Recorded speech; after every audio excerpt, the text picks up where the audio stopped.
اگر امانت ها خیانت کرده شود منتظر قیامت شو.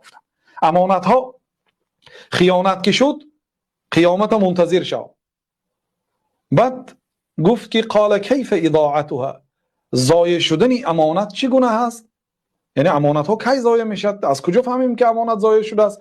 گفتن که اذا وصل الامر الى غیر اهله فانتظر الساعه، اگر وظیفه ها و منصب ها به غیر سزاوارانش سپاریده شود منتظر قیامت شو. یعنی قیامت پایده نشین. گفتن همین حاضر قیامت میشه، گفته تیار شو، آمادگی بین. گفتن اگر بینی که منصب و وظیفه ها به غیر اهلش سپاریده شده است، خواه منصب های دینی باشد مانند امامتی و قاضیگی، یا امام ریشتراش، یک امام ناسکش و سحرگر و جادوگر، یا امام فاسق، یا امامی که سوره فاتحه را خوانده نمیتونه. امروز امام خطیب شده است سله های کلان و جیلک های زیبا دارد.